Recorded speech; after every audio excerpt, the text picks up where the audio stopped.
Buenas tardes. Volvemos a reunirnos en esta sesión de un diplomado práctico sobre justicia electoral y estamos analizando sentencias que se consideran destacadas, en este caso, sobre juicio electoral, juicio innominado, como ya platicábamos en la sesión de ayer. Hoy vamos a empezar con este tema que motivó la integración del expediente 122 de 2022 con motivo de la elección de gobernador o gobernadora en el estado de Quintana Roo. Les había sugerido leer las sentencias. Si las leyeron, vamos a tratar de mantener el orden que está propuesto en el inicio del programa y en su momento ir haciendo los comentarios correspondientes. Y vamos a tratar de avanzar juntos y cuando tengamos alguna observación, pregunta, comentario, lo que ustedes consideren pertinente, como le hemos hecho en otras ocasiones, levantamos la mano. Si no la veo, abren su micrófono y participan con toda libertad. Este caso fue promovido por Laura Lynn Fernández Piña en contra del Tribunal Electoral de Quintana Roo para impugnar la sentencia dictada en un procedimiento especial sancionador de carácter local, con motivo, decíamos, de la elección de la persona que ocuparía la gubernatura en el estado de Quintana Roo. Como podemos advertir en los antecedentes, el 20 de abril de 2022, Laura Lynn Fernández Piña presentó ante el Instituto Electoral del estado de Quintana Roo denuncia y ampliación de denuncia en contra de Jorge Emilio González Martínez por violencia política en contra de las mujeres en razón de género y por calumnia, específicamente por violencia en su vertiente simbólica, verbal y psicológica, consistente en uso del lenguaje altisonante, soez y vulgar, así como insultos y amenazas a su integridad física. Esto es lo que adujo la denunciante en su denuncia. La queja fue también presentada en contra de María Elena Hermelinda Lezama Espinosa, candidata a la gubernatura de Quintana Roo, y de los partidos, vamos a la siguiente, Caro, por favor, y de los partidos políticos del Trabajo, Verde Ecologista de México, Morena y Fuerza por México Quintana Roo, integrantes de la coalición Juntos Hacemos Historia en Quintana Roo, por culpa y vigilando de los partidos políticos. La denunciante además solicitó medidas cautelares. La denuncia se registró como procedimiento especial sancionador por violencia política en contra de las mujeres por razón de género. En su oportunidad, el Instituto Electoral del Estado de Quintana Roo llevó a cabo algunas diligencias de investigación sobre los hechos. Y el 23 de abril, la Comisión de Quejas y Denuncias del Instituto Local declaró improcedente tanto la queja como la asunción o toma de medidas cautelares y de seguridad personal. El 27 de abril, la quejosa impugnó la aludida resolución negativa de medidas cautelares y medidas de seguridad personal. El 9 de mayo de 2022, el Tribunal Electoral de Quintana Roo, que conoció de esa impugnación, resolvió la controversia confirmando la negativa de medidas cautelares y de protección personal. No conforme con esta determinación del Tribunal Electoral Local, el 13 de mayo, Laura Lynn Fernández Piña, candidata a la gubernatura de Quintana Roo por la coalición Va por Quintana Roo, promovió juicio electoral que quedó radicado. Vamos a la siguiente diapositiva, por favor. Que quedó radicado en el expediente JE, sub-JE 122, diagonal 2022, controvirtiendo la resolución jurisdiccional del tribunal local. En su sentencia, la Sala Superior, el 25 de mayo de 2022, confirmó la sentencia del tribunal local. En el apartado intitulado Decisión, la Sala Superior argumentó: esta Sala Superior considera infundados los planteamientos de la actora, porque de conformidad con el artículo 16, párrafos 12 y 13 de la Constitución Federal, las comunicaciones privadas son inviolables, aunado a que la ley sancionará penalmente cualquier acto que atente contra la libertad y privacidad de las mismas, excepto cuando sean aportadas de forma voluntaria por alguno de los particulares que participan en ellas. Esto debido a que la denunciante o quejosa de hechos constitutivos de violencia hizo consistir la violación en la publicación, como leíamos, en lenguaje altisonante, soez y amenazador en redes sociales, en específico en la red social de Jorge Emilio Martínez, a quien imputó esta conducta violatoria de derechos de las mujeres de participación en la vida política del país. El tema fue analizado con todo cuidado por el Tribunal Electoral y ratificado por la Sala Superior. ¿Qué es lo que establecen estos párrafos 12 y 13 del artículo 16 de la Constitución Política de los Estados Unidos Mexicanos, que son realmente los fundantes de toda la argumentación de la sala, tanto de la Sala Superior como del Tribunal Electoral Local? El párrafo 12º del artículo 16 de la Constitución Federal establece: las comunicaciones privadas son inviolables. La ley sancionará penalmente cualquier acto que atente contra la libertad y privacidad de las mismas, excepto cuando sean aportadas de forma voluntaria por alguno de los particulares que participen en ellas. El juez valorará el alcance de estas siempre y cuando contengan información relacionada con la comisión de un delito. En ningún caso se admitirán comunicaciones que violen el deber de confidencialidad que establezca la ley.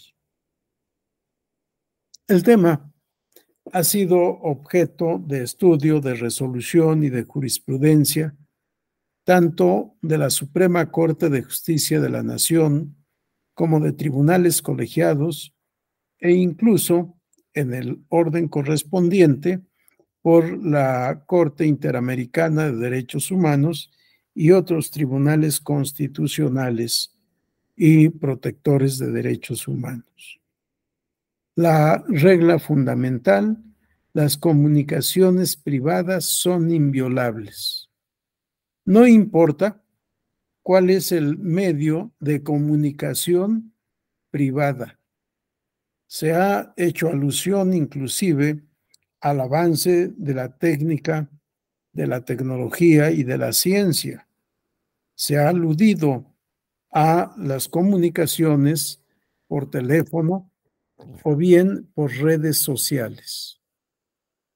Y se ha llegado a la conclusión de que toda comunicación privada que no se obtiene con autorización de las autoridades competentes o que no es ofrecida y aportada por alguno de los sujetos de derecho que participen en esa comunicación, se considera ilícita y por tanto inadmisible. Si no se puede admitir como prueba en ningún juicio, en ningún caso, una comunicación privada obtenida de manera ilícita. No importa si la obtención es por un particular o incluso por alguna autoridad. Esta protección de las comunicaciones privadas con independencia del medio por el cual se transmitan es tanto en el orden constitucional nacional como en el orden internacional como derecho humano a la secrecía, a la privacidad de las comunicaciones privadas. Pero además, en el párrafo 13º del artículo 16 de la Constitución mexicana, se establece exclusivamente la autoridad judicial federal, a petición de la autoridad federal que faculte la ley o del titular del Ministerio Público de la entidad federativa correspondiente, podrá autorizar la intervención de cualquier comunicación privada. Para ello, la autoridad competente deberá fundar y motivar las causas legales de la solicitud, expresando además el tipo de intervención, los sujetos de la misma y su duración. La autoridad judicial federal no podrá otorgar estas autorizaciones cuando se trate de material de carácter electoral, fiscal, mercantil, civil, laboral o administrativo, ni en el caso de las comunicaciones del detenido con su defensor.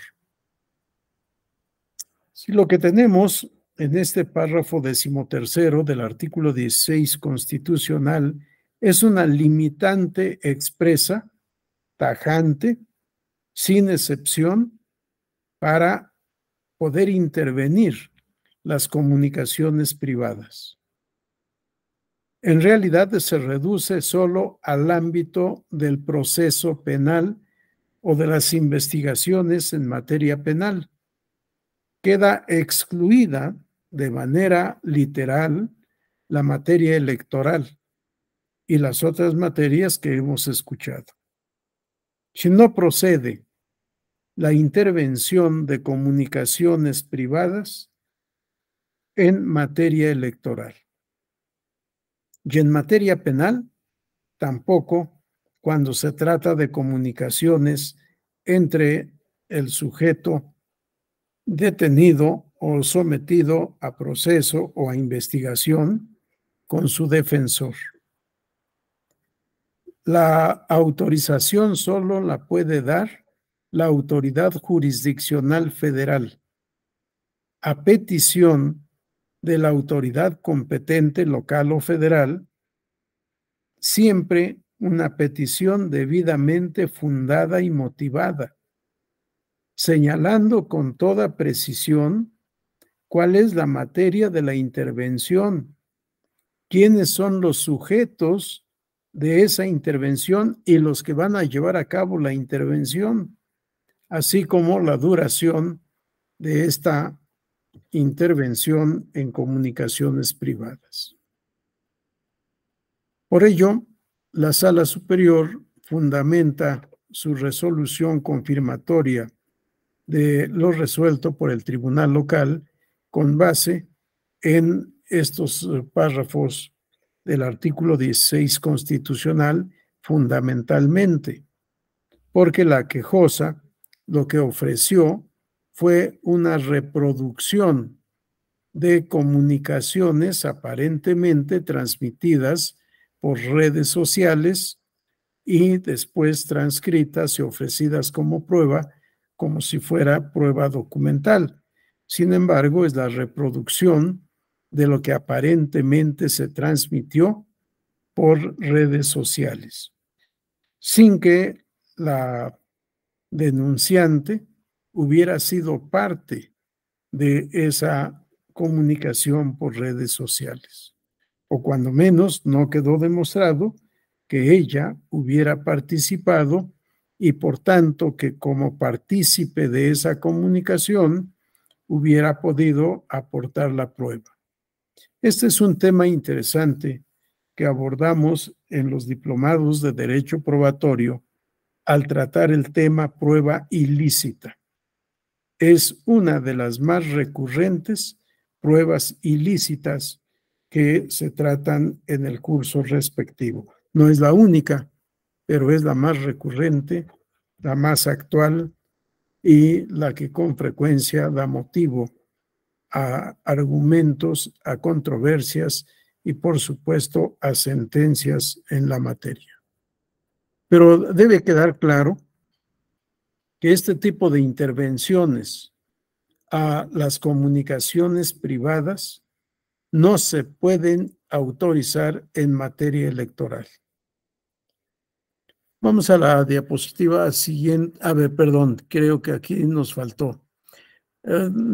Dice la Sala Superior: es necesario tener presente que la primera sala de la Suprema Corte de Justicia de la Nación ha elaborado una amplia jurisprudencia, vamos a la siguiente ahora sí, en torno a la invalidez de las pruebas obtenidas de manera ilícita, respecto de las cuales ha señalado que no pueden surtir efectos válidos dentro de un proceso. Ya lo habíamos comentado, aquí está lo citado por la Sala Superior en su ejecutoria. Y nos dice, ha sostenido que las pruebas obtenidas con violación a derechos fundamentales no surtirán efecto alguno, ya sea que se hayan obtenido por los poderes públicos o por los particulares. También lo habíamos comentado ya. De manera complementaria, ha señalado que la regla de exclusión de la prueba ilícita se encuentra implícitamente prevista en nuestro orden constitucional conforme a lo dispuesto en los artículos 14, 16, 17 y 20 de la Constitución. Estos artículos se refieren al debido proceso, a las reglas del debido proceso en las cuales la autoridad jurisdiccional siempre debe motivar y fundamentar sus actuaciones. Y salvo que se trate de juicios orales, siempre deben constar por escrito y deben emanar, por supuesto, de tribunal competente. Pero además se refiere el debido proceso y específicamente el artículo 20 constitucional, no solo a la carga de la prueba, quién debe probar, sino también el derecho a la prueba. Que yo recuerde, no hay en la Constitución ningún otro precepto que se refiera al derecho a probar. Casi todas las disposiciones y todos los códigos procesales regulan la carga de la prueba, como se regula también en el artículo 20 a cargo del Ministerio Público. Sin embargo, difícilmente se establece alguna disposición sobre el derecho a la prueba. Y el apartado B del artículo 20 de la Constitución, en su fracción cuarta, establece de los derechos de toda persona imputada. 4. Se le recibirán los testigos y demás pruebas pertinentes que ofrezca, concediéndole el tiempo que la ley estime necesario al efecto y auxiliándosele para obtener la comparecencia de las personas cuyo testimonio solicite en los términos que señale la ley. ¿Sí? El derecho a probar. Y lo mismo en el apartado C de los derechos de la víctima. La víctima de un delito tiene derecho a coadyuvar con el Ministerio Público, fracción segunda del apartado C del artículo 20 constitucional. De los derechos de la víctima o del ofendido. Coadyuvar con el Ministerio Público a que se le reciban todos los datos o elementos de prueba con los que cuente, tanto en la investigación como en el proceso, a que se desahoguen las diligencias correspondientes y a intervenir en el juicio e interponer los recursos en los términos que prevea la ley. Sí, derecho a probar.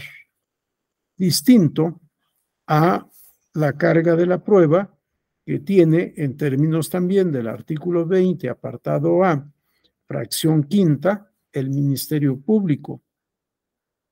La fracción quinta establece, apartado A, de los principios generales. Quinta, la carga de la prueba para demostrar la culpabilidad corresponde a la parte acusadora, conforme lo establezca el tipo penal. Las partes tendrán igualdad procesal para sostener la acusación o la defensa respectivamente. Pero además, en este apartado de principios generales, en la fracción novena, se establece cualquier prueba obtenida con violación de derechos fundamentales será nula. Por tanto, cuando la Sala Superior habla de esta exclusión de la prueba ilícita, lo que nos dice es que es una prueba inadmisible, con independencia del ilícito en que pueda incurrir el particular o la autoridad que obtenga ilícitamente una prueba y que la ofrezca a juicio, cualquiera que sea este juicio. Inadmisible siempre por disposición constitucional, no solo en la materia penal. Este es un principio general del derecho aplicable a todos los procesos, pero además aplicable a todos los procesos porque es uno de los principios que han establecido los tribunales tuteladores de derechos humanos. Ninguna prueba obtenida con violación a derechos humanos puede ser admitida en un proceso. Si está excluida, está prohibida en todo proceso jurisdiccional. Continúa la Sala Superior. Con ello, se da lugar a que ningún gobernado pueda ser juzgado a partir de pruebas cuya obtención se encuentre al margen de las exigencias constitucionales y legales. Vamos a la diapositiva siguiente, por favor. En tal orden de ideas, debe considerarse que en la especie, la prueba relativa al video no fue aportada al procedimiento especial sancionador por alguno de los participantes, sino que se obtuvo a través de medios tecnológicos y la cual se publicó en redes sociales, precisándose que la actora no participó en el video, pues no se advierte la participación de mujeres de tal suerte que la grabación de una conversación entre las personas que aparecen, vulneró el derecho a la comunicación privada. Sí, esta es la parte fundamental de la sentencia del tribunal local y de la sentencia de la sala superior. Hasta esta parte, ¿tienen comentarios, preguntas, observaciones, dudas? Adelante, Carlos. Muchas gracias, doctor. Buenas tardes a todas, a todos. Buenas tardes. Doctor, pues me parece, digo, desde mi perspectiva y la experiencia en materia electoral, que la actora, que entiendo que es la que fue candidata principalmente del PRI y sus aliados a la gubernatura, en contra de uno de los altos dirigentes del Verde y la entonces candidata a la gubernatura por Morena, PT y otros, el Verde y otro partido local, me parece que yo creo que sabían, doctor, de cuál iba a ser el resultado del recurso. Me queda la impresión que más bien que un triunfo en materia jurisdiccional electoral, buscaban eco en el ámbito político, doctor. O sea, decir que estaba interpuesto un recurso en este sentido de violencia política de género y que ello le ayudase a obtener un resultado electoral positivo. Esa es la sensación que me queda. Precisamente en ese proceso electoral me tocó estar en la península de Yucatán y más o menos pude percibir que sabían de alguna forma o por los antecedentes de que no iba a ser procedente su queja, pero sí iban a ganar en la esfera política de decir que su contrincante estaba actuando de manera no correcta, poco ética, poco profesional y que eso derivase en un mejor resultado electoral para la actora. Al final, doctor, compañeros y compañeros, la promotora de este recurso y su partido y su alianza no lograron ni el 3% de la votación, doctor. Entonces, creo que eso nos podría ayudar un poco a entender toda la cadena de impugnación que se siguió y que les convenía que se prolongase porque eso le daba materia en la esfera política. Esa es la sensación que me quedó. Es cuanto, gracias. Gracias, Carlos. No sé si Diego Alonso levantó la mano o si se acaba de unir a nuestra actividad.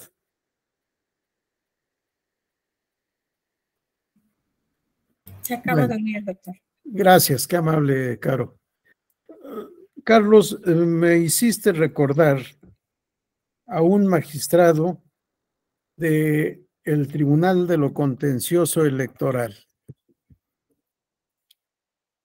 sobre todo en la elección de 1988.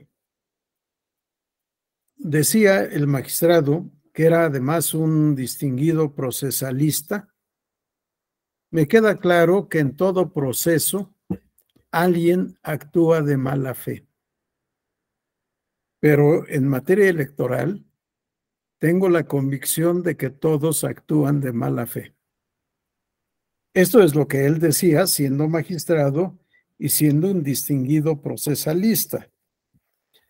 Yo no asumo esta conducta, pero siempre me acuerdo de él, ni tengo tampoco esta convicción. Sin embargo, no podemos olvidar que nuestra materia es jurídico-política. Si la materia es la política, la materia electoral regida por el derecho.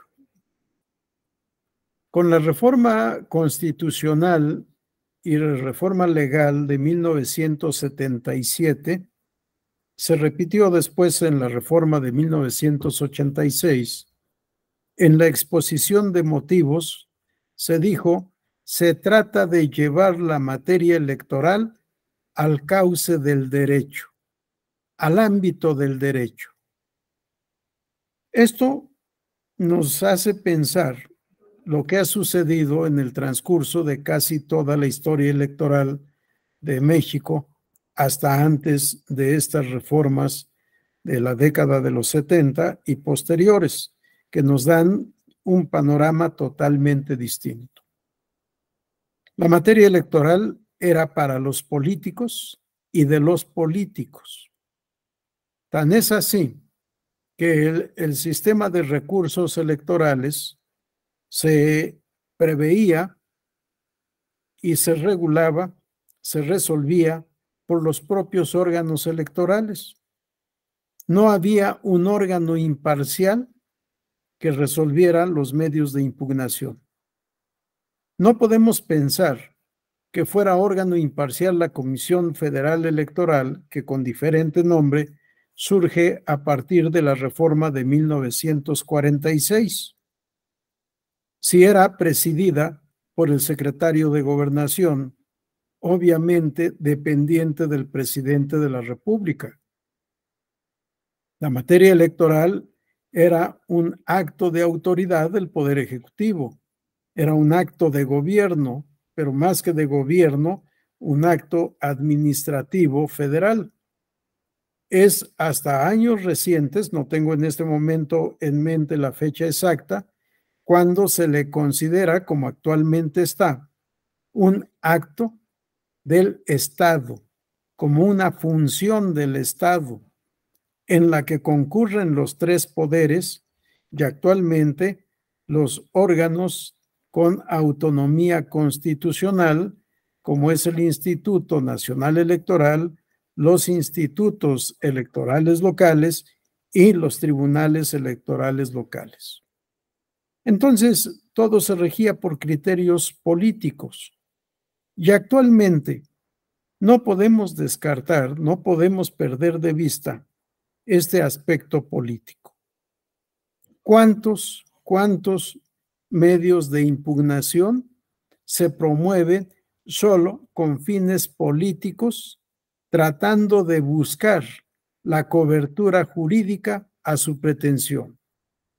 Veamos cómo muchos partidos políticos promueven juicio de inconformidad respecto de las elecciones correspondientes solo para anular votaciones a fin de tratar de alcanzar el mínimo de votos para conservar su registro.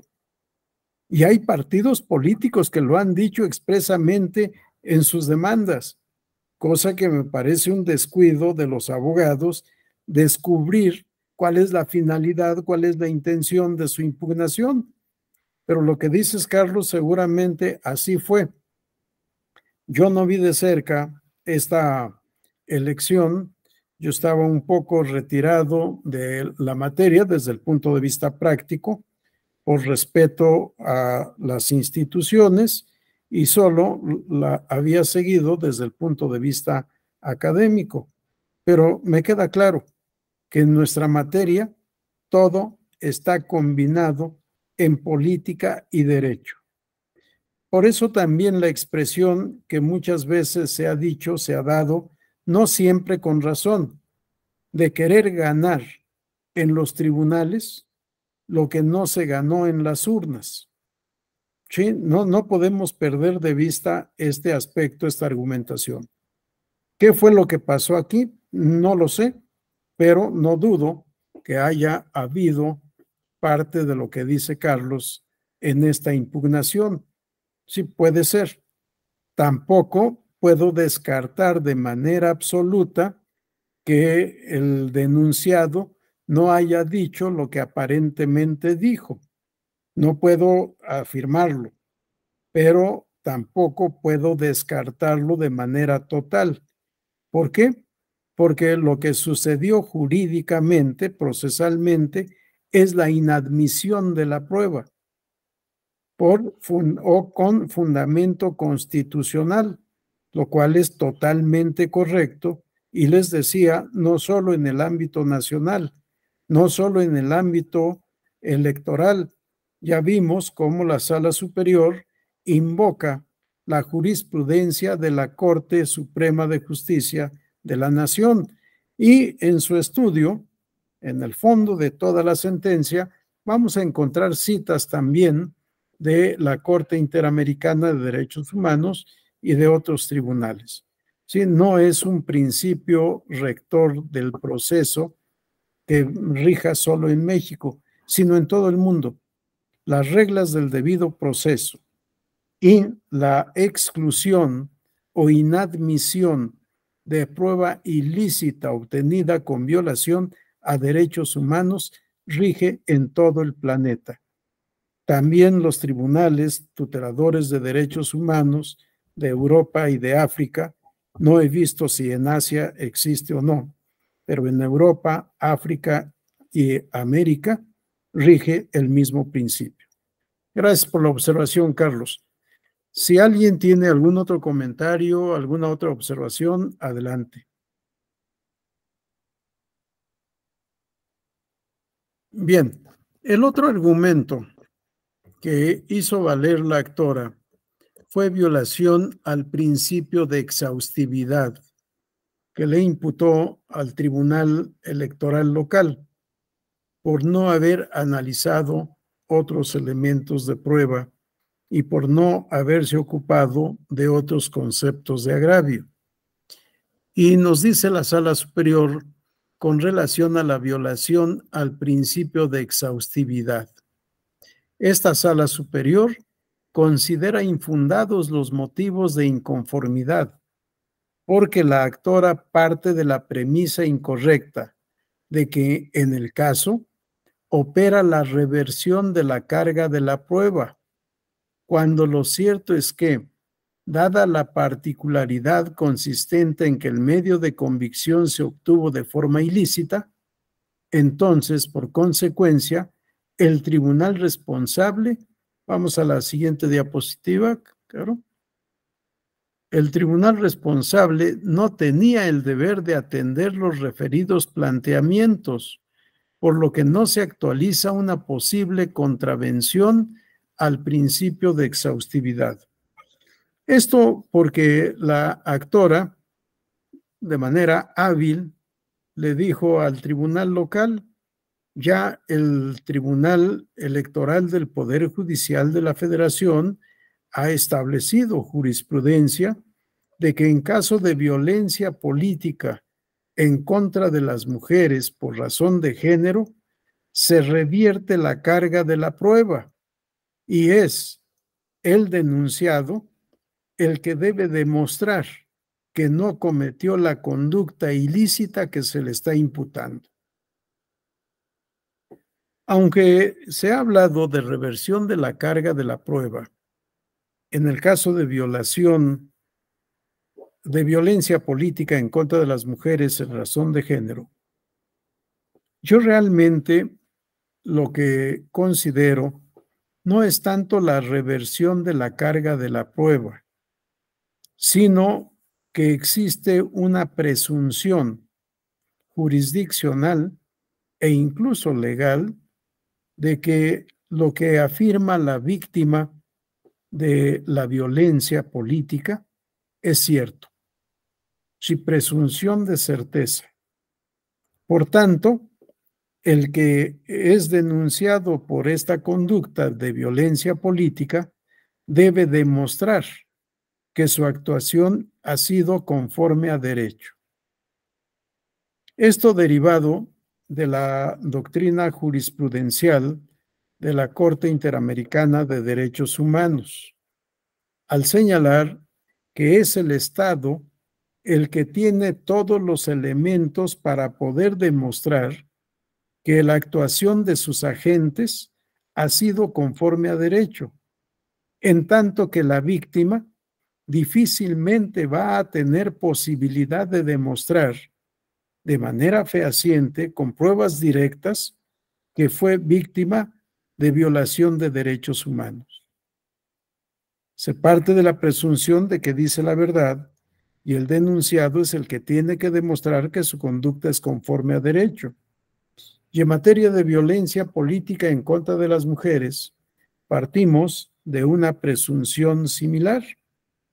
La mujer que se queja de violencia está diciendo la verdad. El hombre u otra mujer, aunque este segundo supuesto es mucho más raro, ¿sí? El hombre o la mujer a quien se le imputa esta violencia es la que tiene los elementos para demostrar que su conducta no ha sido contraria a derecho, que su conducta ha sido lícita. ¿Por qué? Por las circunstancias en las que normalmente se lleva a cabo esta conducta de violencia política contra las mujeres.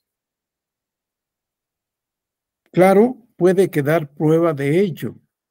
Puede quedar la prueba, como en este caso, la comunicación o bien alguna nota periodística de redactores, de periodistas que hayan presenciado el acto o el hecho y que puedan difundir este tipo de conductas violentas, de estas conductas antijurídicas. Puede haber la posibilidad de que se aporten pruebas, pero la regla es que la conducta ilícita se hace buscando las circunstancias que impidan a la víctima probar lo que ha sucedido. Y por estas razones es que se ha exigido que sea el denunciado el que demuestre que su conducta es conforme a derecho. Adelante, Adilene.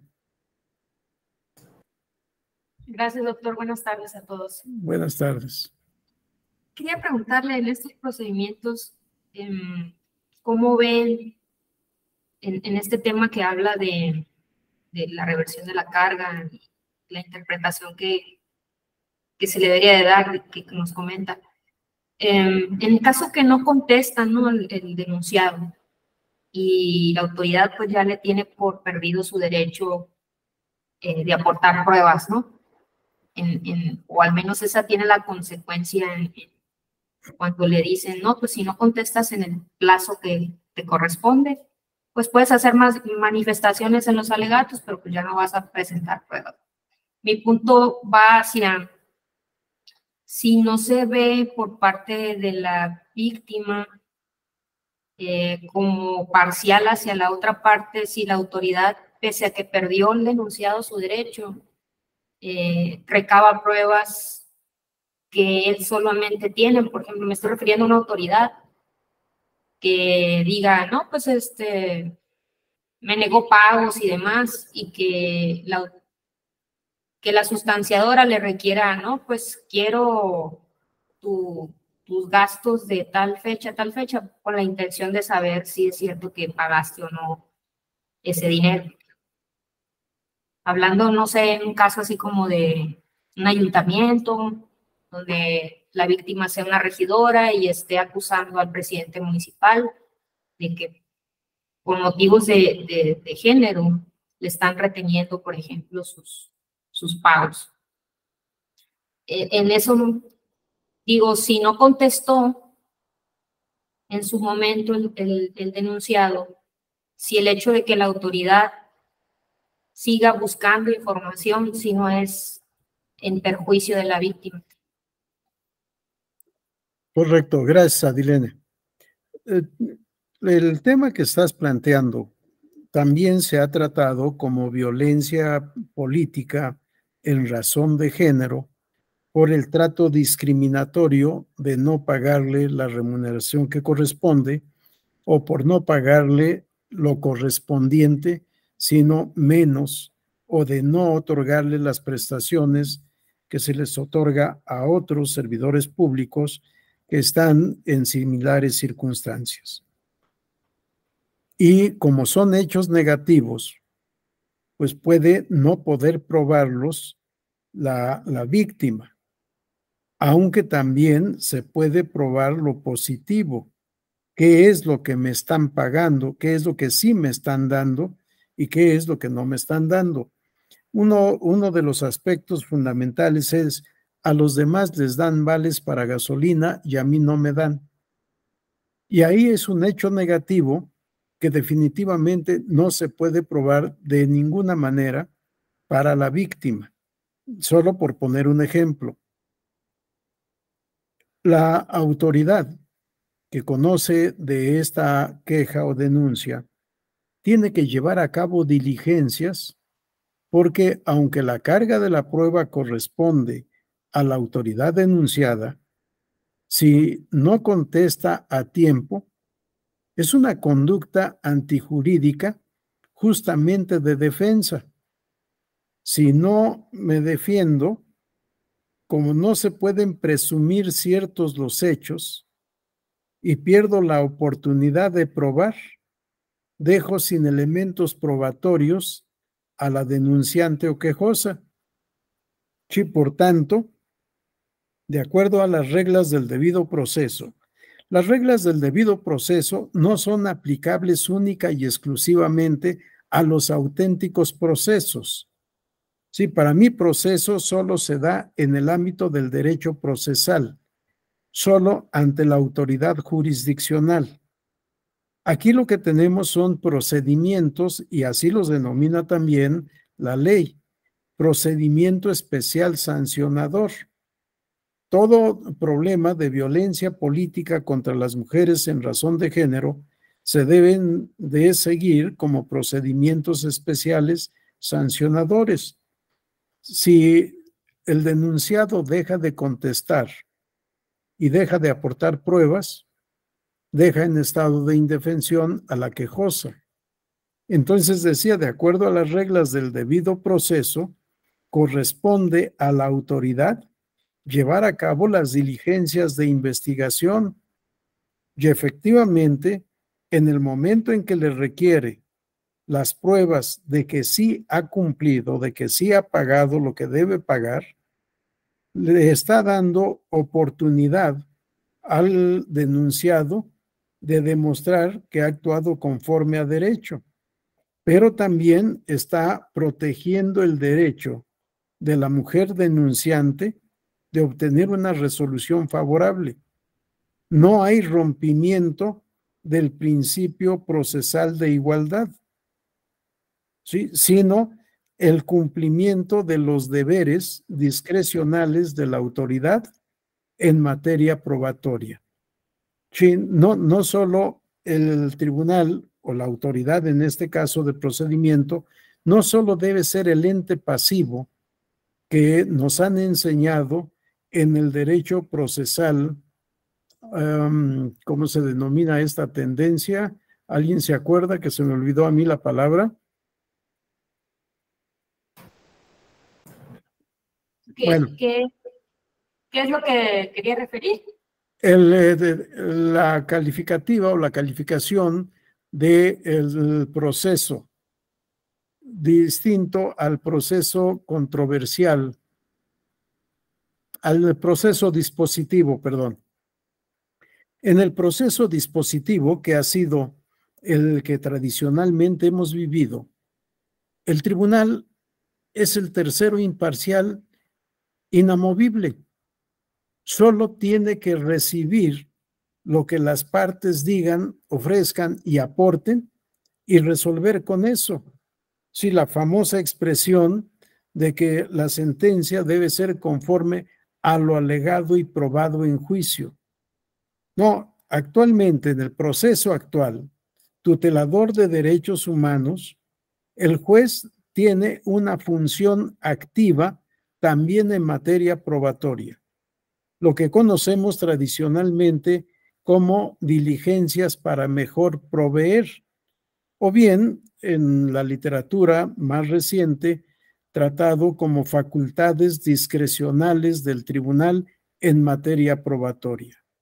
Sí, el tribunal debe allegar al juicio todos los elementos de prueba que sean indispensables para resolver la controversia conforme a derecho. Y por tanto, en la materia de procedimientos seguidos a manera de juicio, aplica el mismo principio. Adelante, Adilene.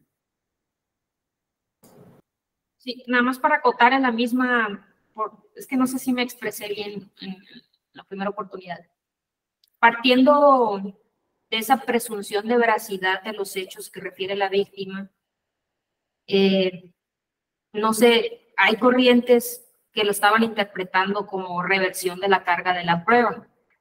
Entonces, me preguntaba si partimos de que el hecho que está refiriendo la víctima es cierto, se le da la oportunidad al denunciado que conteste, pero no lo hace en tiempo, en forma, si ya con eso es suficiente para tener, no contestó y estoy partiendo de la veracidad dicho de la víctima, si ya con eso tengo para decir, bueno, pues no contestaste, se actualiza entonces la infracción.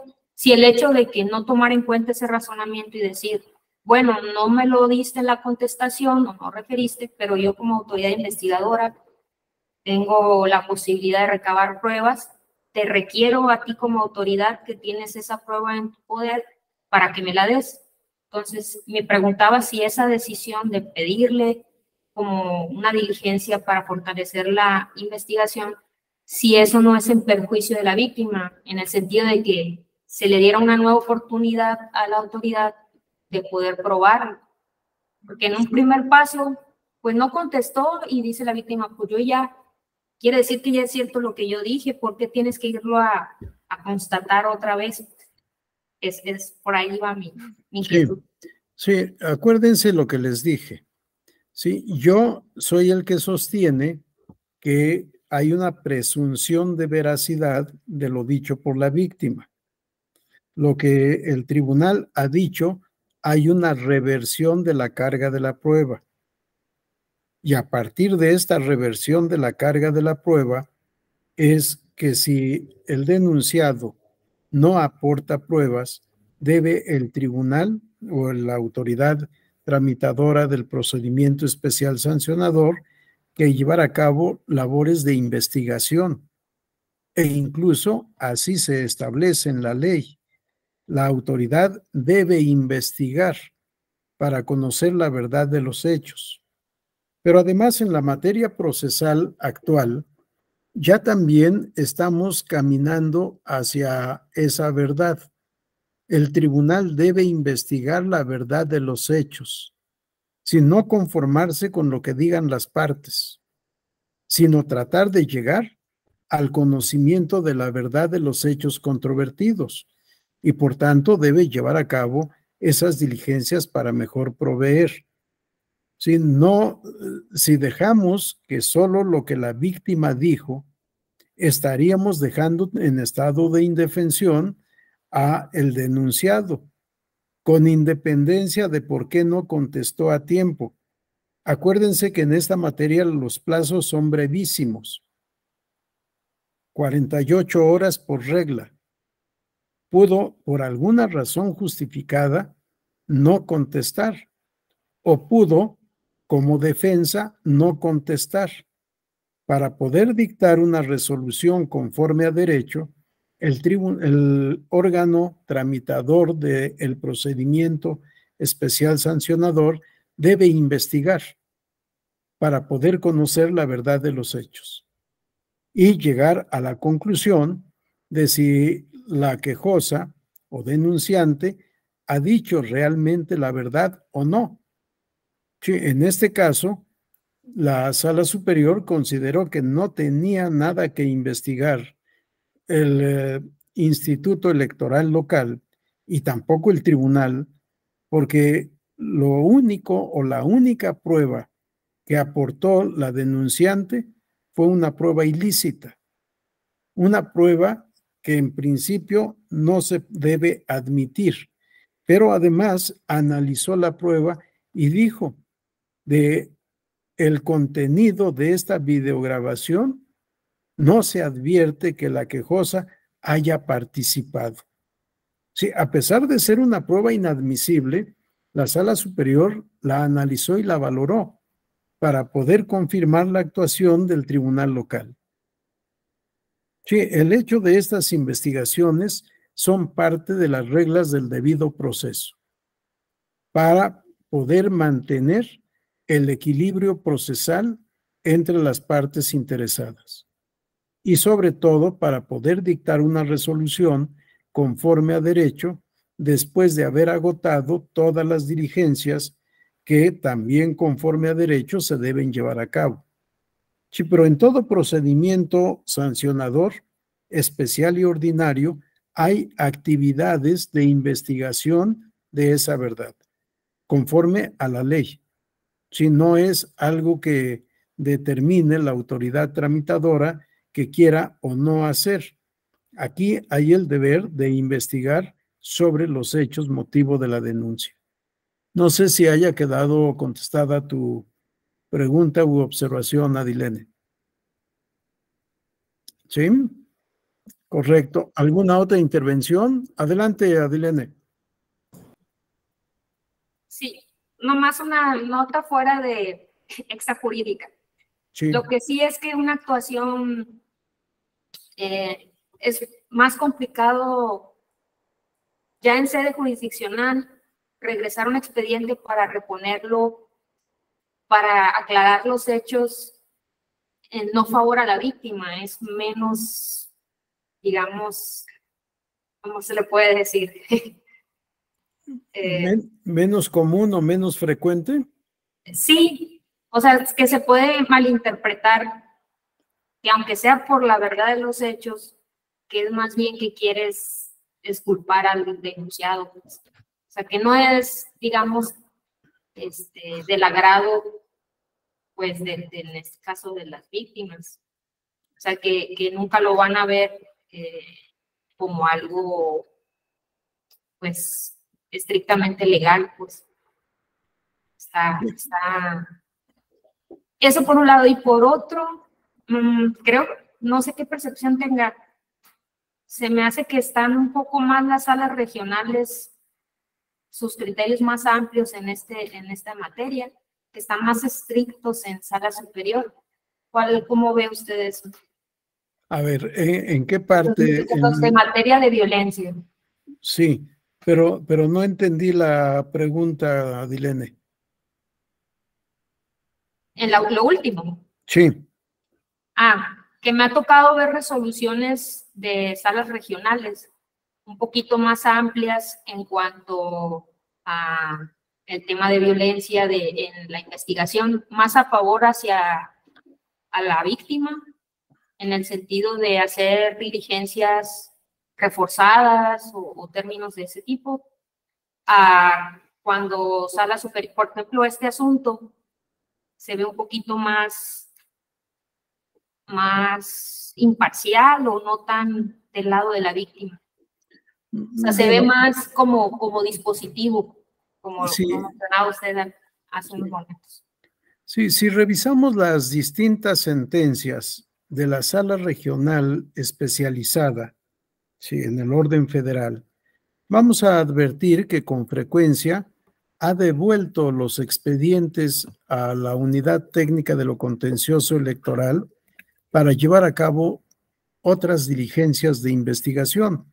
Normalmente le dice cuáles para poder completar el procedimiento y estar en aptitud de resolver.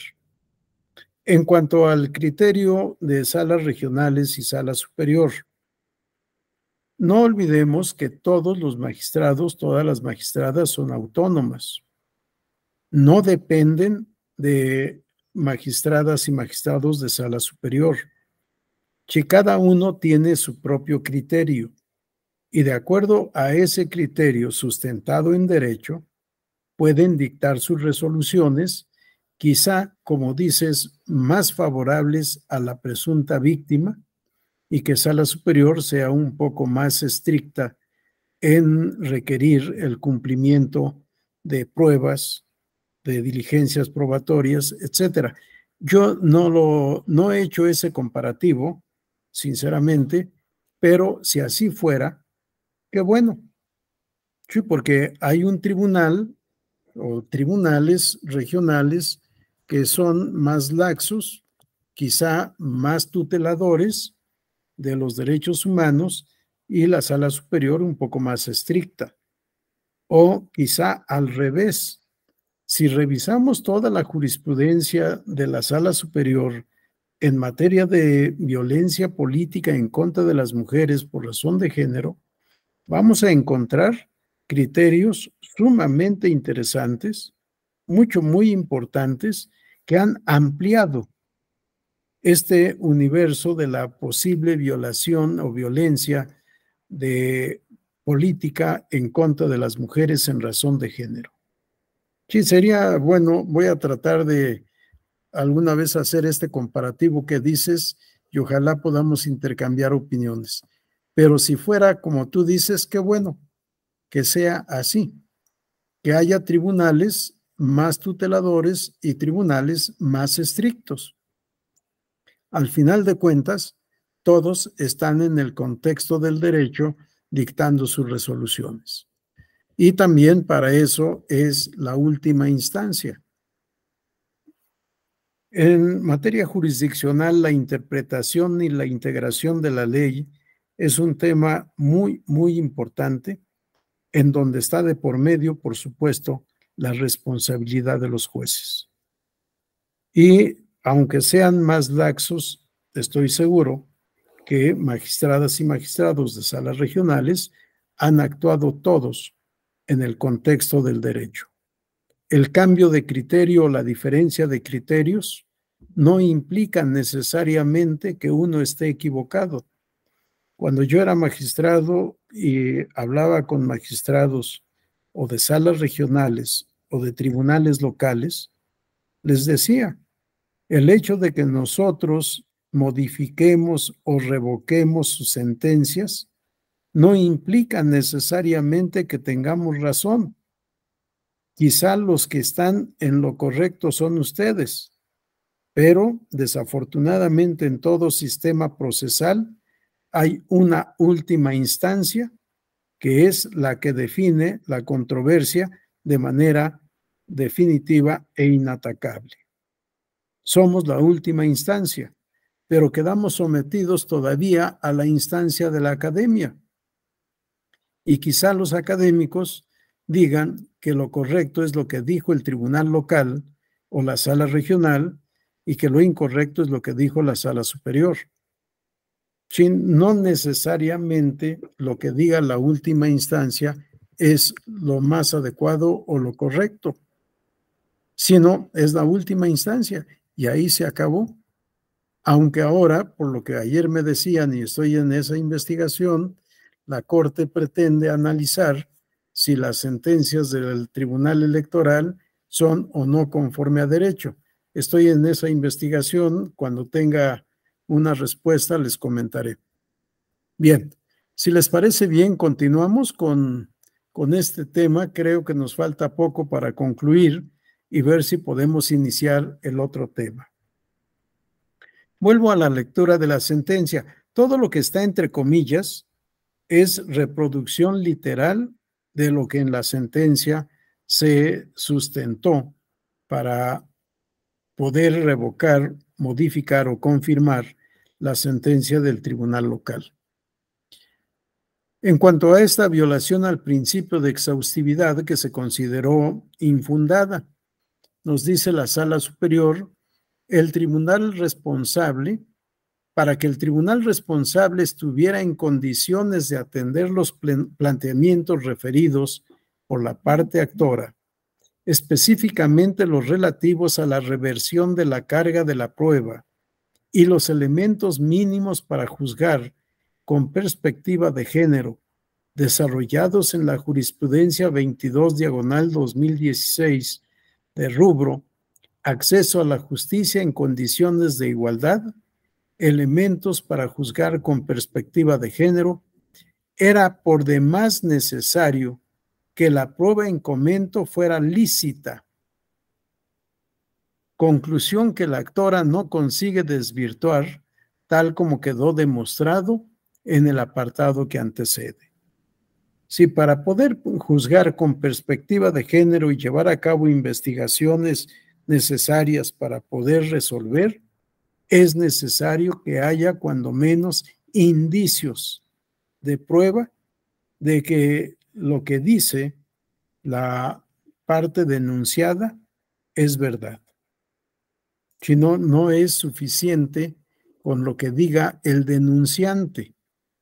El denunciante debe aportar elementos mínimos probatorios, cuando menos indiciarios, pero lícitos.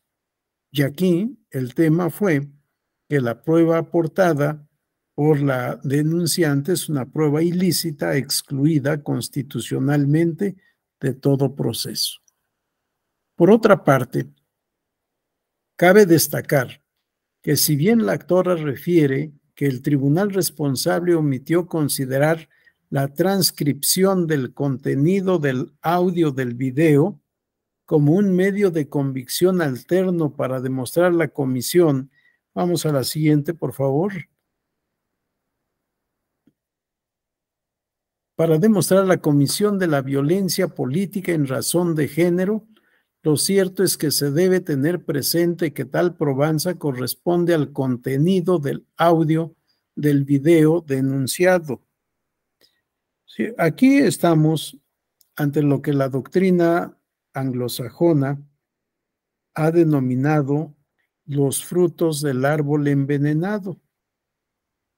Si la prueba original, que es un video de una comunicación por redes sociales, que es obtenida ilícitamente, esta prueba o el contenido de esta prueba se transcribe, como se hizo en este caso particular, y se ofrece como prueba documental. No es una prueba documental independiente, sino que es la transcripción de el diálogo o la conversación que está contenida en la videograbación que se ofreció como prueba. Es decir, es lo mismo, pero en diversa versión. Por tanto, no se podía tomar como prueba autónoma esa transcripción y, por ende, no tenía el Instituto Electoral Local por qué llevar a cabo diligencias de investigación. Lo que determinó la Comisión de Quejas y Denuncias al negar las medidas cautelares y medidas de protección personal fue correcto, como argumentó el Tribunal Local y confirmó la Sala Superior. Con relación al concepto de agravio de no haber aplicado el criterio sustentado en el caso Aclautla, la Sala Superior resolvió, porque ahí hubo ese tema de reversión de carga de la prueba. La Sala Superior resolvió, esta Sala Superior considera inoperantes los motivos de inconformidad relativos a que con el proceder del tribunal responsable se está apartando de lo decidido en el recurso de reconsideración identificado con el número de expediente subrec 2214/2021 y acumulados, porque con tal planteamiento no se controvierten las consideraciones que sustentan la sentencia impugnada, además de que los asuntos no guardan vinculación, en tanto que lo controvertido en el presente medio de impugnación es una sentencia de un tribunal electoral local que confirmó la improcedencia, vamos a la siguiente, de las medidas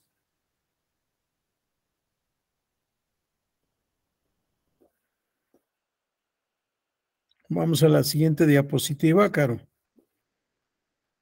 De las medidas cautelares, gracias, solicitadas por la hora actora, mientras que en el caso Aclautla se confirmó la nulidad de la elección del ayuntamiento del citado municipio al acreditarse la existencia de violencia política en razón de género.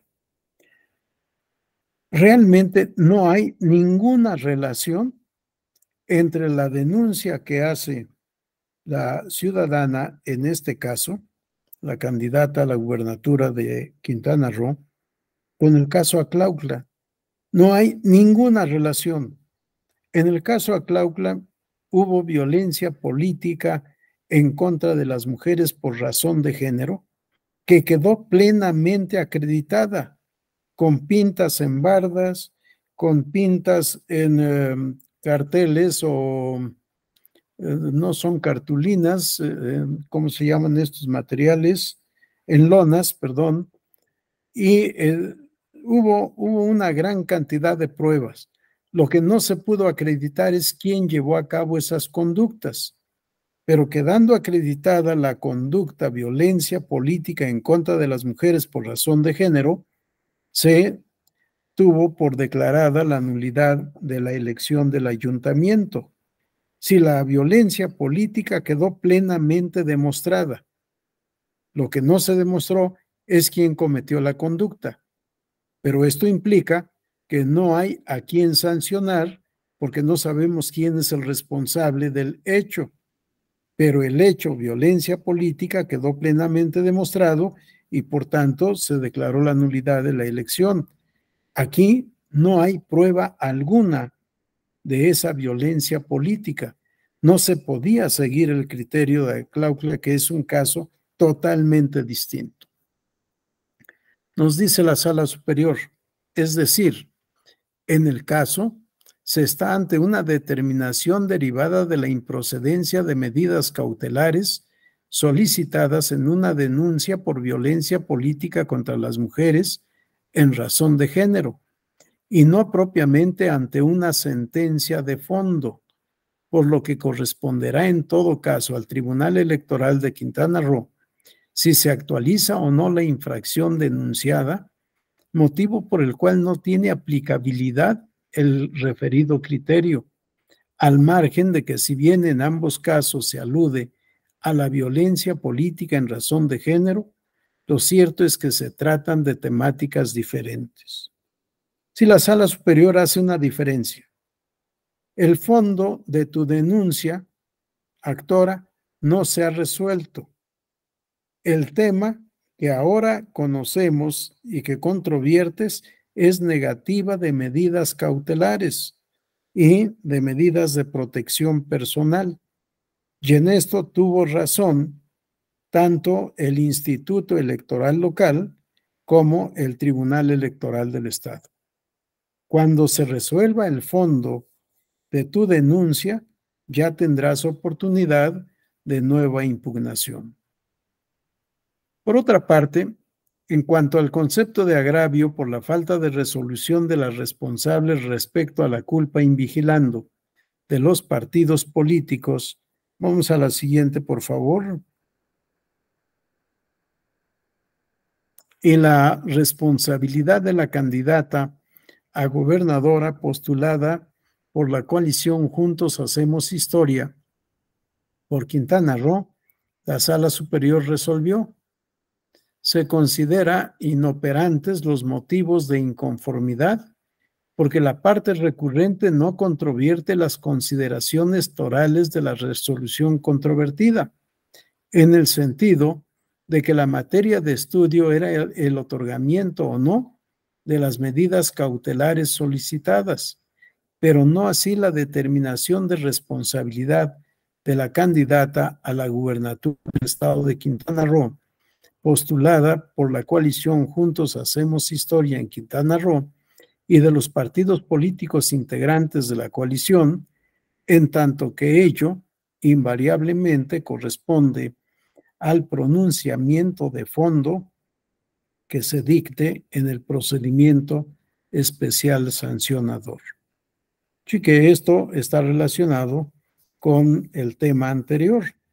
Si no se está resolviendo el fondo, no puedes quejarte de que el tribunal local no se pronunció respecto a este fondo. En este caso, responsabilidad por culpa invigilando y responsabilidad directa de la candidata postulada por la otra coalición. Esta es la esencia de este asunto de violencia política en contra de las mujeres por razón de género mediante redes sociales. ¿Algún comentario, pregunta, observación que quieran hacer? Adelante, Carlos. Muchas gracias, doctor. ¿Usted considera que en función del resultado de la sentencia de este caso inhiba en el futuro próximo a algunos actores o actoras a recurrir a este tipo de acciones similares? ¿A qué me refiero? A que se quieran valer de conversaciones en redes sociales o telefónicas para intentar un recurso similar y, como pasó en Quintana Roo, estar en la palestra en el debate político de los medios, muy mediático el asunto, ¿cree que este tipo de sentencias inhiba o cree que van a suceder casos similares como el que nos está presentando? Es cuanto, gracias. Gracias, Carlos. Si la política se ejerciera con ética, seguramente sería inhibitoria una sentencia de conductas similares. Pero desafortunadamente parece que la política está divorciada de la ética. Y lo estamos viendo en estos días. Sí, cómo se desprecia el Estado de Derecho, cómo se desprecia el sistema normativo vigente y se actúa de manera política, contraria a la ética y contraria al derecho. Sí, ojalá fueran sentencias pedagógicas que educaran a los políticos, pero creo que no. Sí, desafortunadamente vamos a seguir viendo asuntos similares, estableciendo tesis de jurisprudencia vinculadas con estos temas y aunque obligatorias para todos los sujetos de derecho, difícilmente vamos a encontrar respuesta positiva en el ámbito político. Claro, pudiera ser también que ante demandas similares, ante impugnaciones similares o denuncias similares, se pudiera desechar por ser denuncias frívolas y en su caso imponer las sanciones correspondientes. Es una situación difícil de asumir, porque creo que más vale el abuso de los medios de defensa que el rechazo a las posibles impugnaciones que sean fundadas, que sean sustentadas en hechos verdaderos. Sí, habrá que revisar con mucho cuidado y en su caso desechar por frívola la queja o denuncia e imponer la sanción correspondiente. Y ojalá, eso sí, inhiba la presentación de quejas de esta naturaleza. Hubo un comentario en chat, pero no alcancé a leer. No sé si nos los puedas leer, Caro.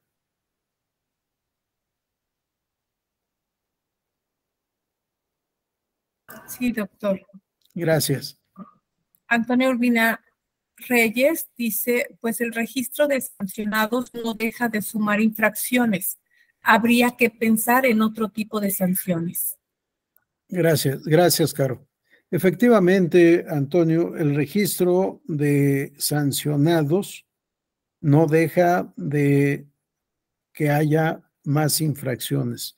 Sin embargo, acuérdense que ya se está legislando en varios estados de la República y a nivel federal para poder tomar como una causa de inelegibilidad el hecho de estar inscritos en la relación de sujetos sancionados por violencia política en contra de las mujeres en razón de género.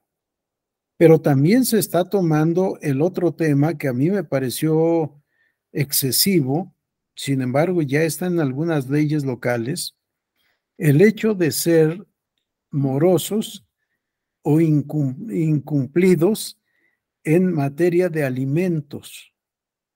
Si aquel que tiene la obligación alimentaria a su cargo y no cumple pagando alimentos, por disposición de leyes locales, ya se está inscribiendo en el Tribunal Superior de Justicia del Estado la relación de incumplidos por esta obligación o este deber derecho, como yo le llamo, de pagar alimentos a los acreedores alimentarios.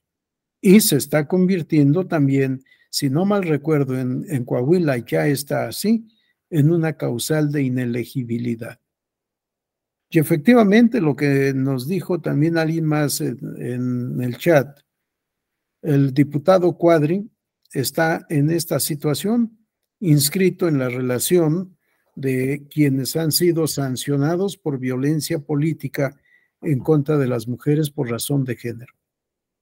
Ojalá no existiera esta relación, pero que no existiera porque no existiera violencia política en contra de las mujeres en razón de género, que entendamos todos que el principio de respeto recíproco es lo que debe prevalecer, que la crítica dura, la crítica estricta, no caiga en violencia política. La crítica vale, se vale y es necesaria, pero la crítica, no la violencia.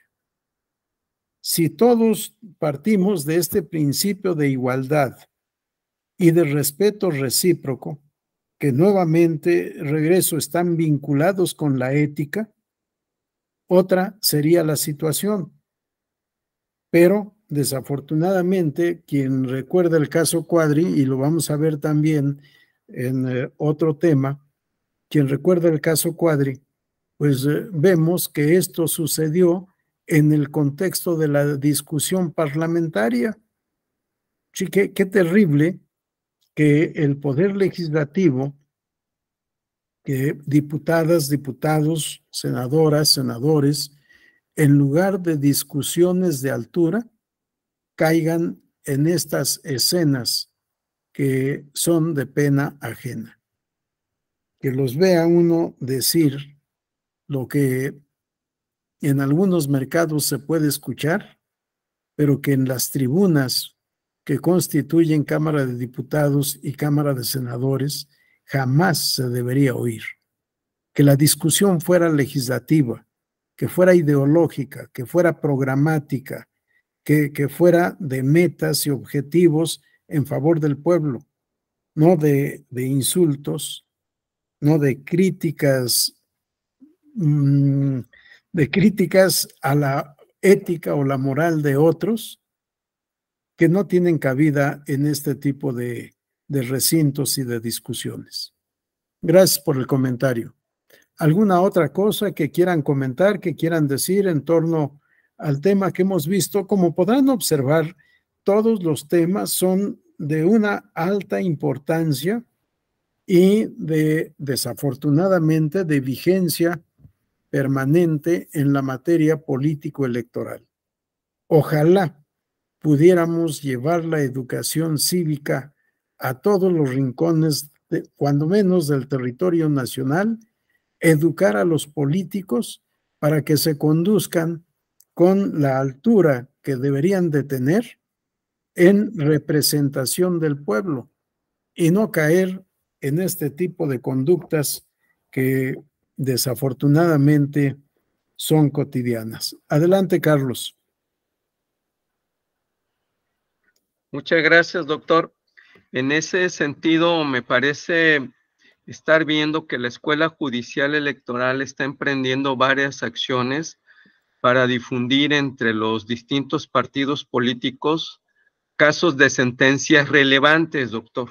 Sí. Eso es importante. Y también hay un observatorio para sentencias relevantes. Entonces yo creo que estas acciones pueden cumplir con un papel didáctico, pedagógico muy relevante para que los actores que hacen este tipo de promociones dentro de los partidos políticos tengan claridad del alcance de los distintos medios de impugnación, los posibles resultados, la viabilidad de los mismos y sobre todo, doctor, usted lo ha dicho, el componente ético de la conducción de los asuntos políticos y su traducción en posibles actos jurídicos, ¿no? Entonces, claro, yo creo que la Escuela Judicial está dando unos pasos interesantes, doctor.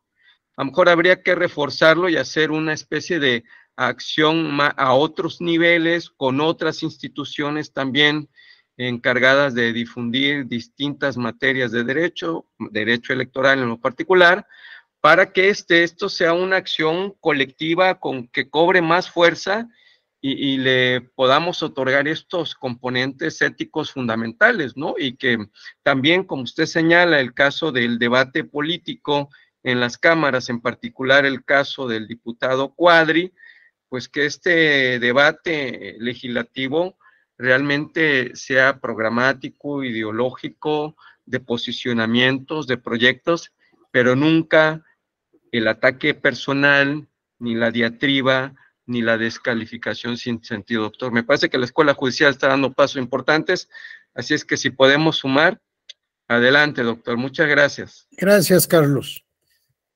Como centro de capacitación judicial electoral, empezamos dando cursos de capacitación allá en 1995 a los partidos políticos.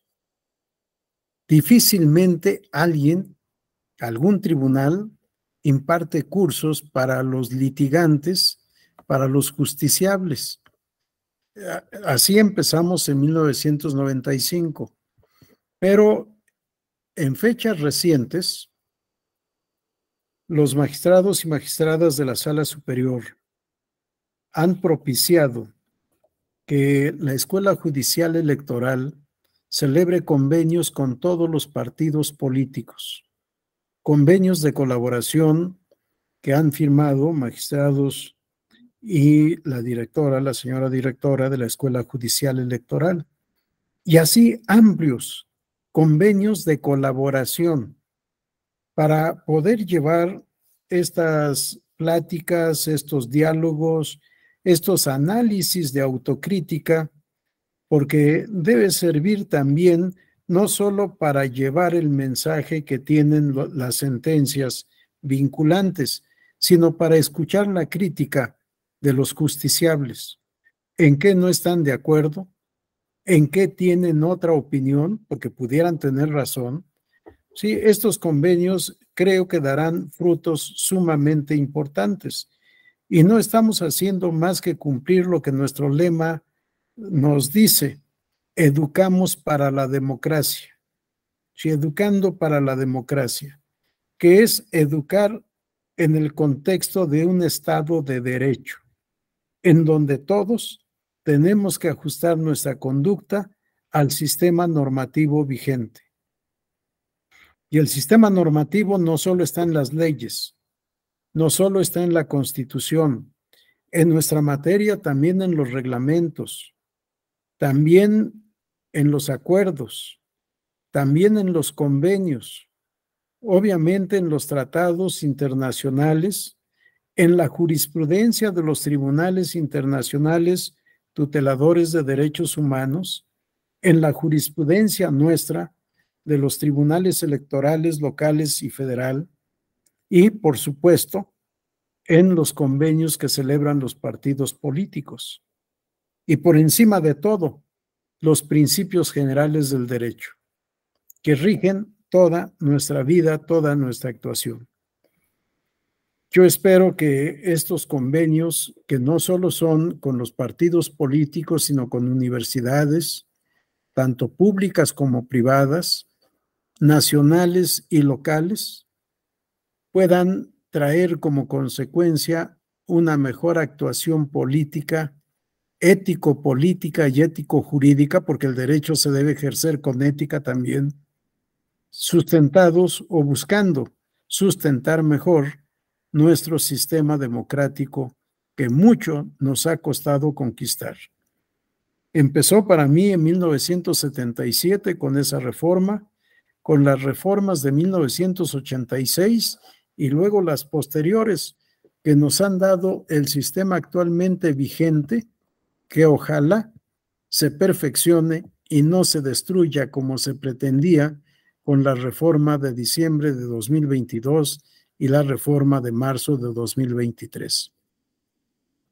Nuestro deber como ciudadanos, en primer lugar, es defender ese sistema democrático que actualmente vivimos, que debe ser un sistema democrático eficaz, cierto, no simulado, de la realidad social, no solo escrita en la Constitución y en las leyes.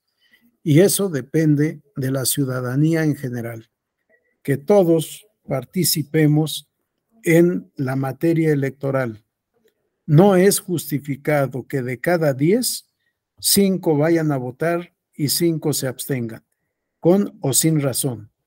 Tenemos que manifestar nuestra voluntad en las urnas y que realmente sea el 100% de ciudadanos los que decidamos quiénes nos han de gobernar. Que nuestro voto sea un acto de responsabilidad, un acto de reflexión, un acto informado. Que nos informemos de la normativa de los partidos políticos, de las plataformas electorales en su momento, y que pensemos que el principio de división de poderes es un principio fundamental de la democracia.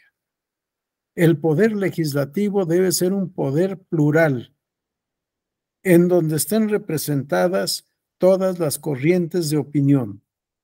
Pretender tener mayoría absoluta o mayoría calificada, un solo partido político, es contrario al sistema democrático. En la Cámara de Diputados y en la Cámara de Senadores debemos tener auténticos representantes de la nación y representantes de las entidades federativas y no lacayos. Esto depende de la ética de cada quien que llegue a ocupar una curul o que llegue a ocupar un escaño en la Cámara de Senadores. Perdón por haberme emocionado en este sentido, pero estoy convencido de que así debe ser. No puede ser de otra manera. Y esto lo repito cuantas veces puedo en tantos lugares como quieran escucharme. Vamos a dejar este tema, si no hay ninguna otra intervención, para poder iniciar el comentario de la otra sentencia que tenemos programada en este temario. Vamos a la siguiente, por favor, Caro. Esto es, creo que ya hablábamos algo de este tema con el caso anterior, de tal manera que no nos es ajeno. Paridad en la integración de la Comisión Permanente del Congreso Federal, el juicio electoral 93/2022, que está vinculado, a ver si podemos regresar, Caro, a la primera sentencia que veíamos, está después del fundamento de este juicio electoral. Creo que fue la primera sentencia en donde dice casos particulares o casos específicos, y es nuestro primer caso. Sí, la que sigue. Vean cómo teníamos aquí el tema vinculado. Aquí le titulamos Revisión de decisiones parlamentarias en sede jurisdiccional, porque el tema fue si se podía o no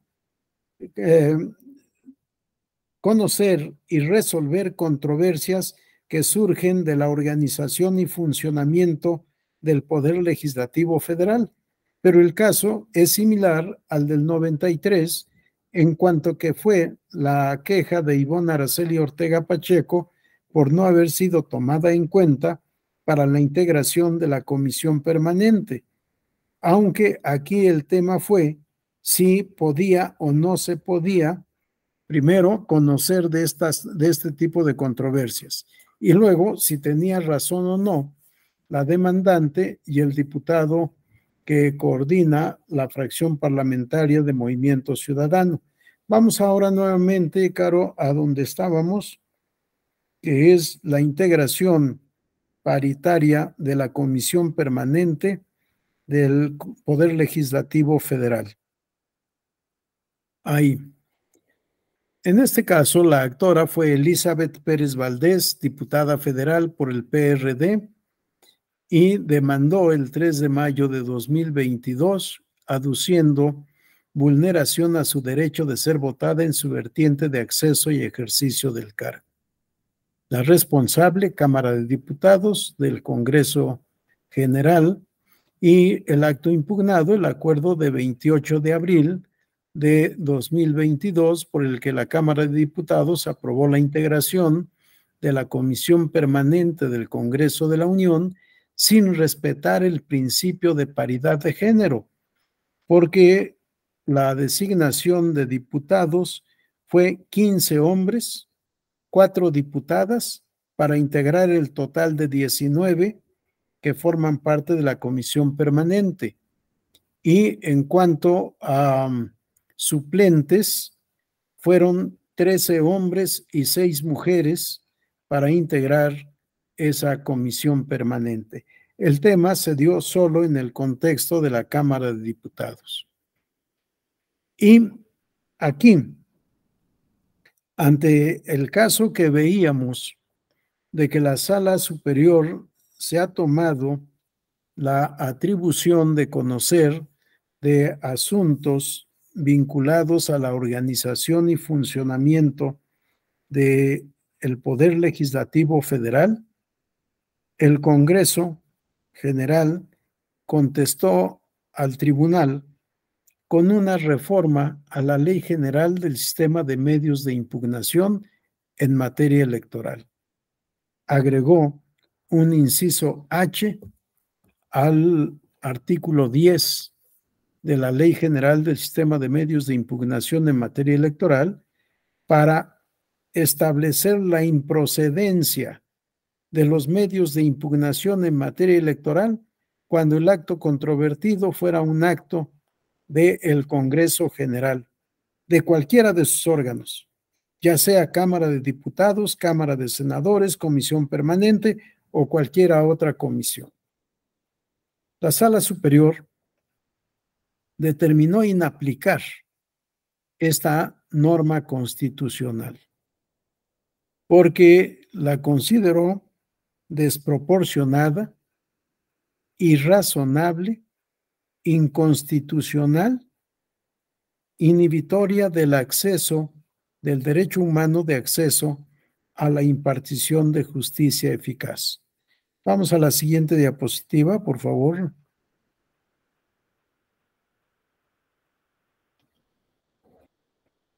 Y dijo, literalmente, esta Sala Superior considera que los actos parlamentarios pueden y deben ser objeto de revisión en sede jurisdiccional electoral cuando vulneren derechos humanos fundamentales de participación política o de índole político electoral.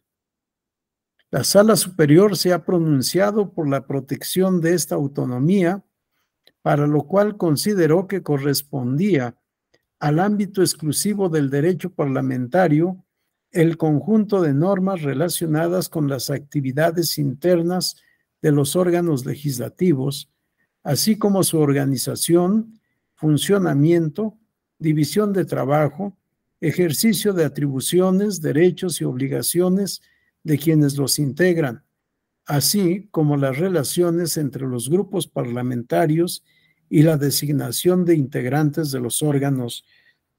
Vamos a la siguiente diapositiva. Esto llegó a esta conclusión la Sala Superior después de hacer un análisis de toda la historia jurisprudencial que ha establecido, al negarse a conocer de actos relacionados con la organización y funcionamiento del Poder Legislativo. Sin embargo, ya ha evolucionado el tema. No es posible que el Poder Legislativo, no es constitucional que el Poder Legislativo se considere un órgano soberano que está ajeno al control jurisdiccional. La Suprema Corte de Justicia de la Nación, dijimos, ha establecido jurisprudencia en este sentido, a partir del artículo 105 de la Constitución, tanto en controversias constitucionales como en acciones de inconstitucionalidad para impugnar leyes federales o locales que sean incongruentes con lo previsto en la Constitución Política de los Estados Unidos Mexicanos.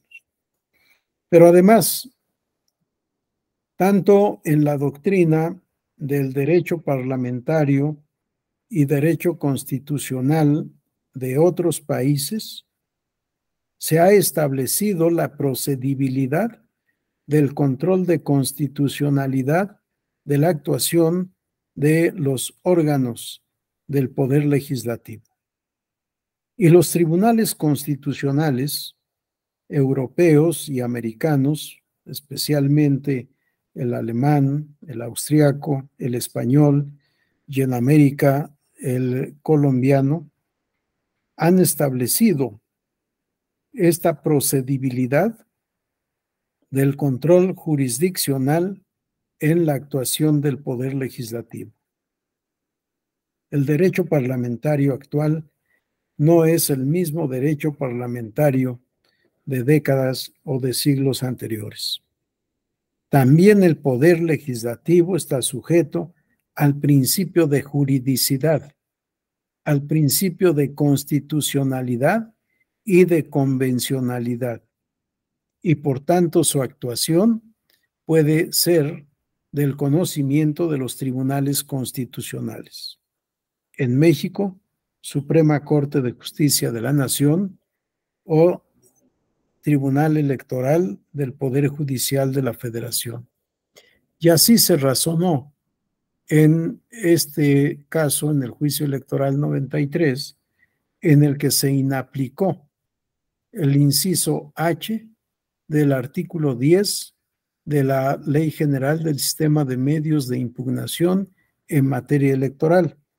Pero además se tomó en cuenta que la Suprema Corte de Justicia de la Nación declaró inconstitucional y por tanto declaró la invalidez por inconstitucionalidad de este inciso adicionado por el Congreso General a nuestra ley procesal electoral.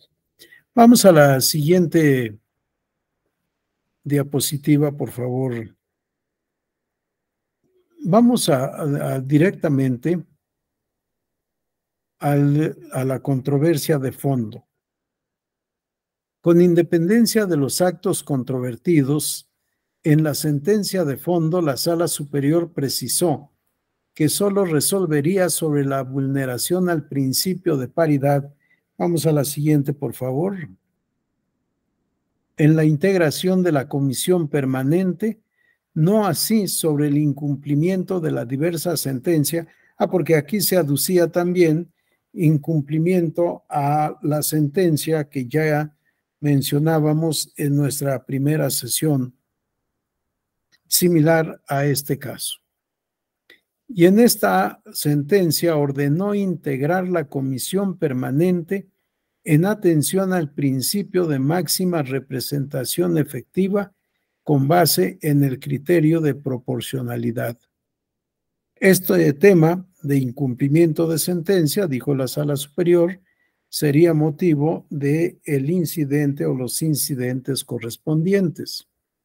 Pero en el fondo del caso JE 93, dijo la Sala Superior, hay vulneración al principio de paridad en la conformación de la comisión permanente, porque de un análisis de la integración sobre la parte correspondiente a las diputaciones, se advierte que se designaron 15 diputados de género masculino y solo 4 de género femenino, lo que ya habíamos visto en láminas anteriores.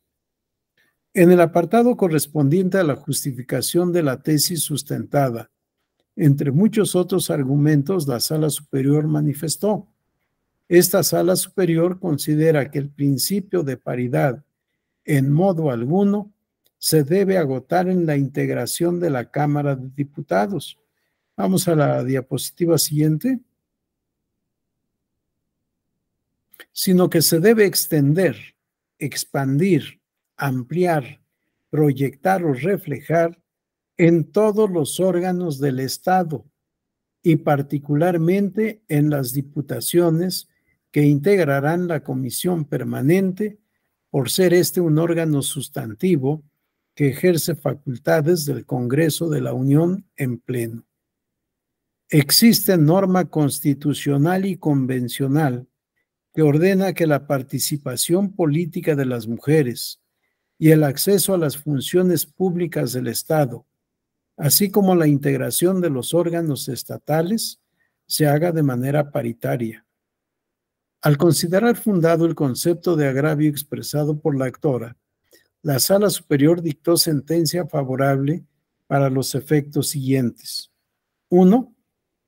Para que la Cámara de Diputados emita las normas por las cuales se garantice la integración paritaria de diputaciones en la comisión permanente a partir de su próxima integración, así como en las subsecuentes. Vamos a la siguiente.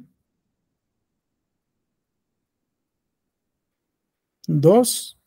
Respete el principio de alternancia de género, es decir, que si en un periodo de receso hay un hombre más que mujeres, en el siguiente receso debe haber una mujer más que hombres. 3. Emita la normativa señalada a más tardar un mes antes de la conclusión del próximo periodo ordinario de la Cámara, a fin de que las diputaciones tengan pleno conocimiento de cuál será el procedimiento para garantizar la paridad y además para permitir en su caso las posibles impugnaciones a esa normativa ante las instancias correspondientes.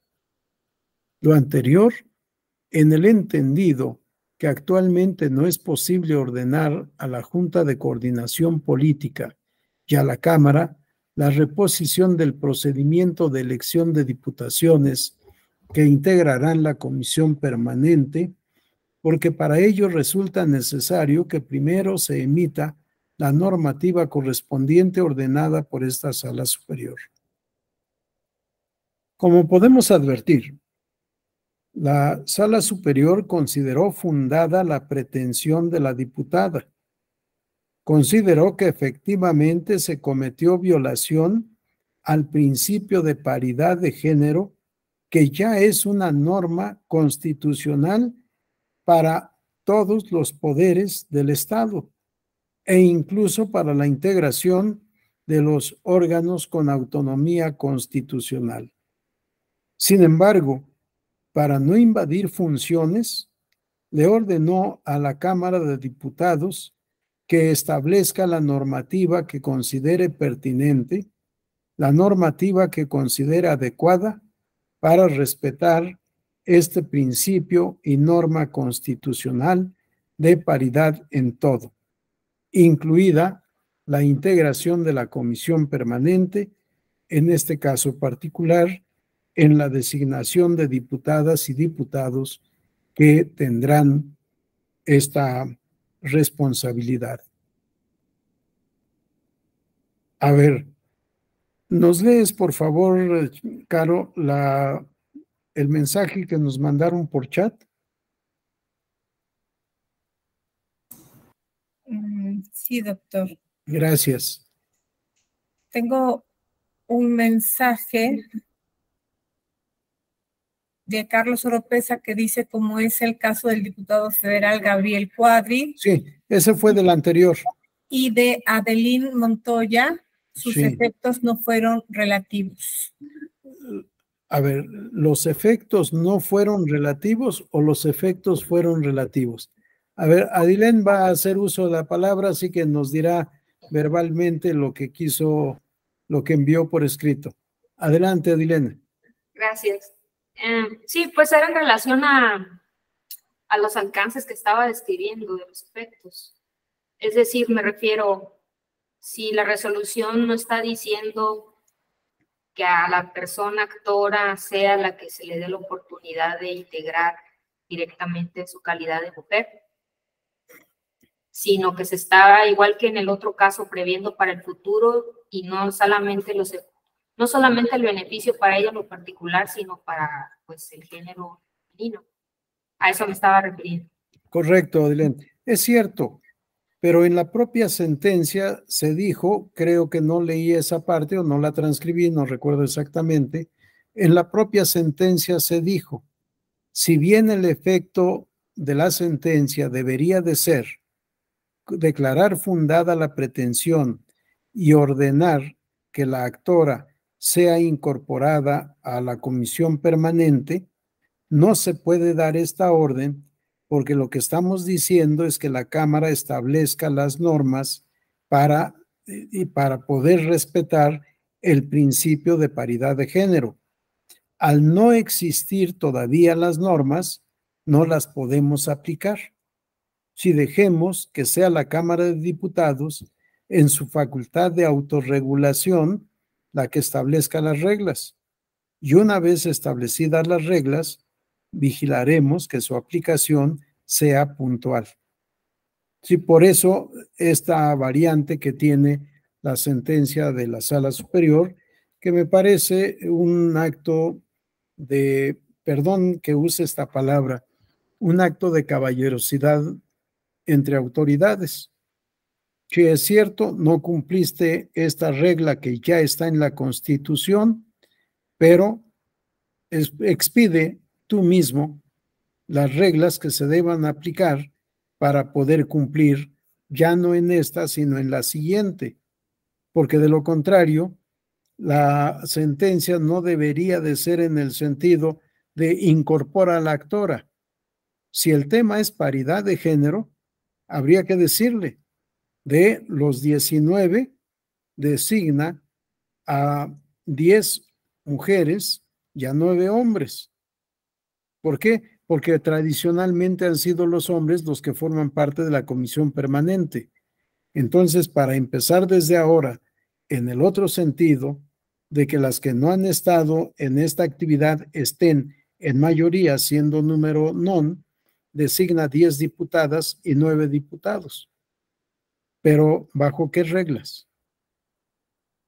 Sí, el tema es un tanto complejo y por eso se dejó que sea la propia Cámara de Diputados la que establezca las reglas y que las aplique a partir de la siguiente integración de la comisión permanente. Si leemos la sentencia completa, vamos a advertir esta salvedad que hizo la Sala Superior. Yo no recuerdo si copié o no esos renglones que son de suma importancia para poder justificar estos efectos. ¿Alguna otra intervención? ¿Algún otro comentario? Adelante, Carlos. Gracias, doctor. En el sentido de esta sutil recomendación a que la Cámara modifique su reglamento interior en la parte que tiene que ver con la integración de las distintas comisiones y en este caso de la Junta de Coordinación Política. Le preguntaría, doctor, si eso también, así como caso preponderante, marca pauta también para las JUCOPOS de los congresos locales, doctor, porque si bien aquí a nivel federal vemos que hay un reglamento, en los congresos locales, yo le puedo decir que hay distintos reglamentos como congresos existen, ¿no? Por ejemplo, en el caso de Yucatán, la JUCOPO se integra no por un principio de representación proporcional, sino por cuántas fracciones parlamentarias están integrando el Congreso. En esta última legislatura de 7 partidos, hay 7 representantes en la JUCOPO, aunque los partidos, digamos, que apenas logran colocar un diputado, que en el caso de Yucatán no se requiere el 3%, sino solo del 2%, están representados 7 partidos políticos. O sea, en términos de pluralidad no nos podemos quejar. El tema salta cuando vamos a la parte de la paridad de género, en donde las cabezas de las fracciones parlamentarias de estos 7 grupos, pues no todos son mujeres, y tenemos una integración de 5 hombres y 2 mujeres. La pregunta es si este caso representativo tendría que irse generalizando en los congresos locales, doctor. ¿Es cuánto? Gracias, Carlos. Por supuesto que sí. Acuérdense que la jurisprudencia de la Sala Superior y de las salas regionales es obligatoria para todos los sujetos de derecho electoral. Y por supuesto, la integración de los congresos, tanto federal como locales, quedan en este contexto. Pero además he estado mencionando de manera reiterada la regla, la norma constitucional de paridad en todo. Sí, y esto no solo entonces es criterio de la sala superior que pudiera constituir jurisprudencia, sino que ya está previsto en el párrafo segundo del artículo 41 de la Constitución Federal. Y como recordamos, todas las constituciones y leyes de los estados se tienen que ajustar a lo previsto en la Constitución Federal. Leo el párrafo segundo del artículo 41. La ley determinará las formas y modalidades que correspondan para observar el principio de paridad de género en los nombramientos de las personas titulares de las secretarías de despacho del Poder Ejecutivo Federal y de sus equivalentes en las entidades federativas. En la integración de los organismos autónomos se observará el mismo principio. Y esto se ha ido haciendo extensivo a todos los órganos del Estado. Sí, de tal manera que los principios que está estableciendo la Sala Superior, en este caso para el Poder Legislativo Federal, obviamente, por la misma razón, son aplicables a los congresos locales. Si no lo hacen motu proprio, pues lo harán seguramente a impugnación de alguna o algún interesado. ¿Sí? El tema que no hemos tocado porque no nos corresponde y no está aquí, pero que también tenemos que ir teniendo en mente, es el de las personas que se identifican como no binarias. Este va a ser otro tema que vamos a tener que conocer seguramente en los tribunales y en la integración de muchos órganos de autoridad, sean del Poder Ejecutivo, Legislativo, Judicial o incluso de organismos autónomos constitucionalmente. Sí, son muchos temas los que nos quedan por delante. Espero haberte contestado, Carlos. Bien. Sí, muchas gracias, doctor. Siempre interesante. Con gusto. Son las 6:03. Vamos a dar por concluida nuestra sesión de hoy. Continuamos mañana con otros temas y si quedaron preguntas u observaciones pendientes de los temas anteriores, los vemos mañana en la medida de la posibilidad temporal. Que tengan buena tarde. Nos veremos mañana. Gracias por su atención. Muchas gracias, Buenas tardes, doctor. gracias.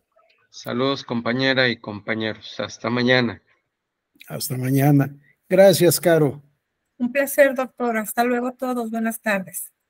Buenas tardes, Caro.